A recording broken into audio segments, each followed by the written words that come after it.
ओम श्री गणेशाय नमः। ओम नमो भगवते वासुदेवाय। श्रीमद् भागवत में द्वादश स्कंद 10वां अध्याय प्रारंभ करते हैं। मार्कंडेय जी को भगवान शंकर का वरदान। सूत जी कहते हैं, शौनक आदि ऋषियों, मार्कंडेय मुनि ने इस प्रकार नारायण निर्मित योग माया वैभव का अनुभव किया। अब यह निश्चय करके कि इस माया से मुक्त होने के लिए मायापति भगवान की शरण ही एकमात्र उपाय है, उन्हीं की शरण में स्थित हो गए। मार्कंडेय जी ने मन ही मन कहा, प्रभो, आपकी माया वास्तव में प्रतीति मात्र होने पर भी सत्य ज्ञान के समान प्रकाशित होती है और बड़े बड़े विद्वान भी उसके खेलों में मोहित हो जाते हैं। आपके श्री चरण कमल ही शरणागतों को सब प्रकार से अभयदान करते हैं, इसलिए मैंने उन्हीं की शरण ग्रहण की है। सूत जी कहते हैं, मार्कंडेय जी इस प्रकार शरणागति की भावना में तन्मय हो रहे थे।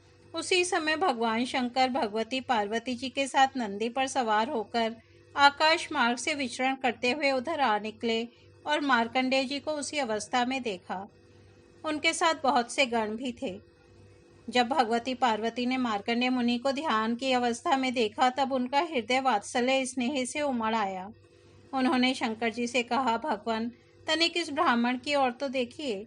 जैसे तूफान शांत हो जाने पर समुद्र की लहरें और मछलियां शांत हो जाती हैं और समुद्र धीर गंभीर हो जाता है, वैसे ही इस ब्राह्मण का शरीर, इंद्रिय और अंतःकरण शांत हो रहा है। समस्त सिद्धियों के दाता आप ही हैं, इसलिए कृपा करके आप इस ब्राह्मण की तपस्या का प्रत्यक्ष फल दीजिए। भगवान शंकर ने कहा, देवी, ये ब्रह्मर्षि लोक अथवा परलोक की कोई भी वस्तु नहीं चाहते, और तो क्या, इनके मन में कभी मोक्ष की भी आकांक्षा नहीं होती।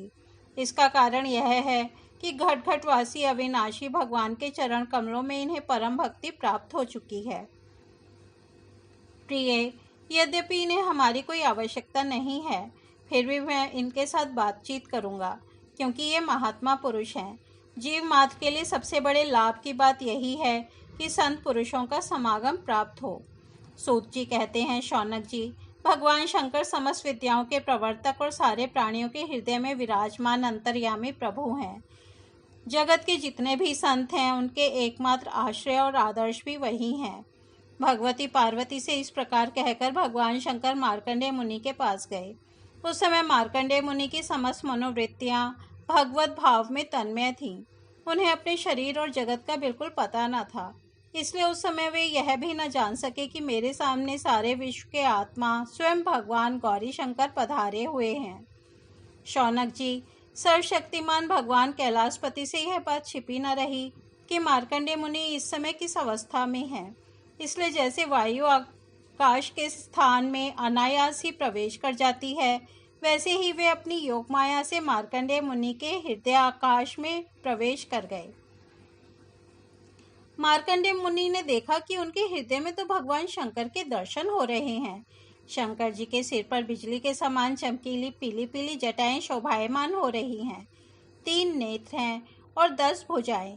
लंबा तगड़ा शरीर उदयकालीन सूर्य के समान तेजस्वी है।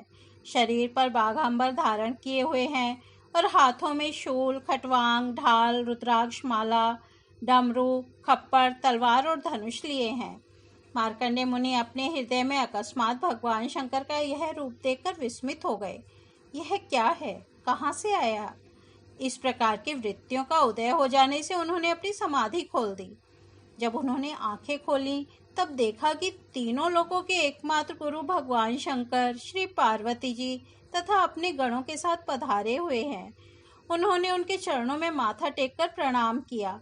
तदनंतर मार्कंडेय मुनि ने स्वागत, आसन, पाद्य, अर्घ्य, गंध, पुष्पमाला, धूप और दीप आदि उपचारों से भगवान शंकर, भगवती पार्वती और उनके गणों की पूजा की। इसके पश्चात मार्कंडेय मुनि उनसे कहने लगे, सर्वव्यापक और सर्वशक्तिमान प्रभु, आप अपनी आत्मानुभूति और महिमा से ही पूर्ण काम है। आपकी शांति और सुख से ही सारे जगत में सुख शांति का विस्तार हो रहा है। ऐसी अवस्था में मैं आपकी क्या सेवा करूं? मैं आपके त्रिगुणातीत सदाशिव स्वरूप को और सत्गुण से युक्त शांत स्वरूप को नमस्कार करता हूँ। मैं आपके रजोगुण युक्त सर्व प्रवर्तक स्वरूप एवं तमोगुण युक्त अघोर स्वरूप को नमस्कार करता हूँ।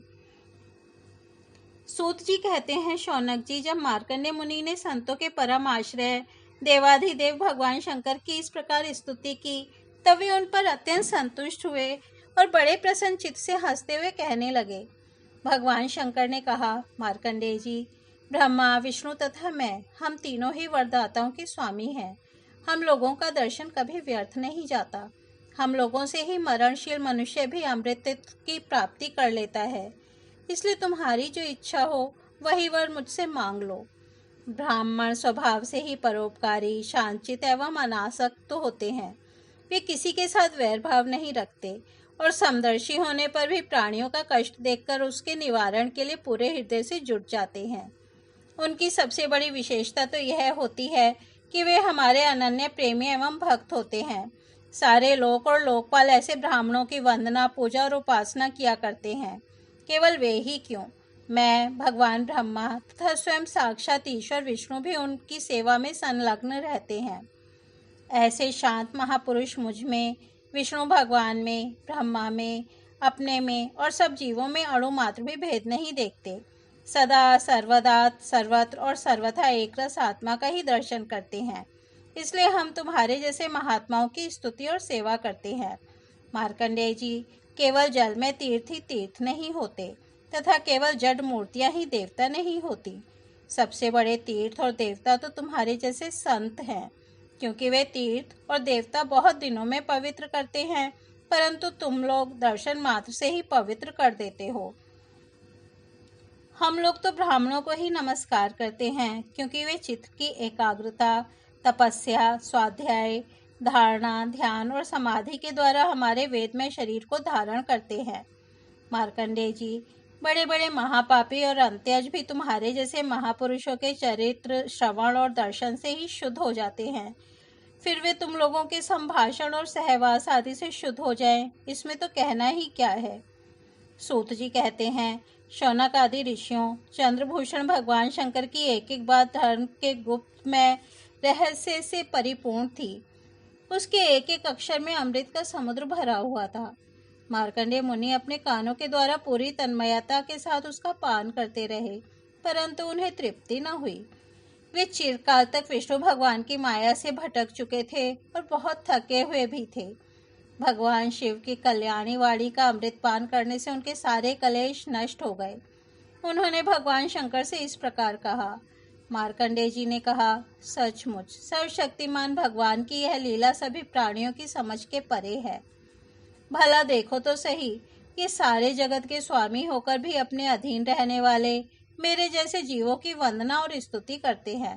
धर्म के प्रवचनकार प्रायः प्राणियों को धर्म का रहस्य और स्वरूप समझाने के लिए उसका आचरण और अनुमोदन करते हैं, तथा कोई धर्म का आचरण करता है तो उसकी प्रशंसा भी करते हैं।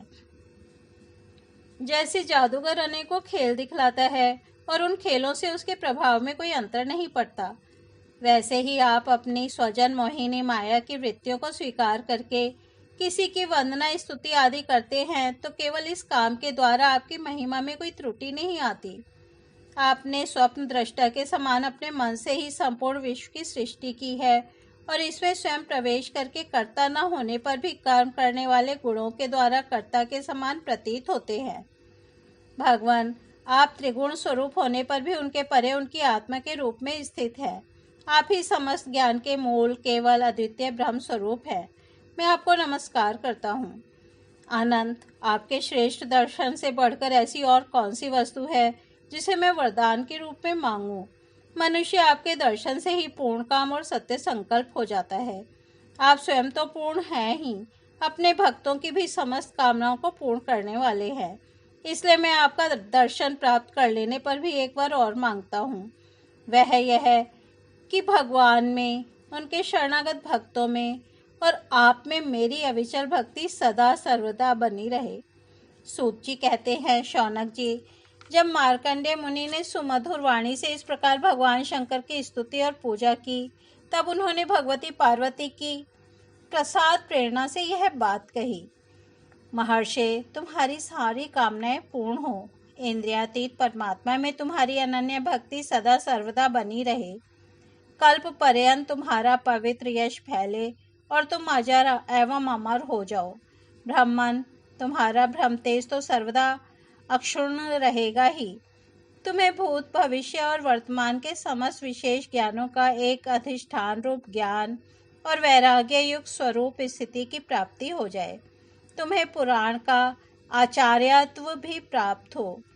सूत जी कहते हैं, शौनक जी, इस प्रकार त्रिलोचन भगवान शंकर मार्कंडेय मुनि को वर देकर भगवती पार्वती से मार्कंडेय मुनि की तपस्या और उनके प्रलय संबंधी अनुभवों का वर्णन करते हुए वहां से चले गए। भृगुवंश शिरोमणि मार्कंडेय मुनि को उनके महायोग का परम फल प्राप्त हो गया। वे भगवान के अनन्य प्रेमी हो गए। अब भी वे भक्ति भाव भरित हृदय से पृथ्वी पर विचरण किया करते हैं। परम ज्ञान संपन्न मार्कंडेय मुनि ने भगवान की योग माया से जिस अद्भुत लीला का अनुभव किया था, वह मैंने आप लोगों को सुना दिया। शौनक जी, यह जो मार्कंडेय जी ने अनेक कल्पों का सृष्टि प्रलयों का अनुभव किया, वह भगवान की माया का ही वैभव था। तात्कालिक था और उन्हीं के लिए था, सर्वसाधारण के लिए नहीं। कोई कोई इस माया की रचना को न जानकर अनादिकाल से बार बार होने वाली सृष्टि प्रलय ही इसको भी बतलाते हैं। इसलिए आपको यह शंका नहीं करनी चाहिए कि इसी कल्प के हमारे पूर्वज मार्कंडेय जी की आयु इतनी लंबी कैसे हो गई। भृगुवंश शिरोमणि, मैंने आपको यह जो मार्कंडेय चरित्र सुनाया है, वह भगवान चक्रपाणि के प्रभाव और महिमा से भरपूर है।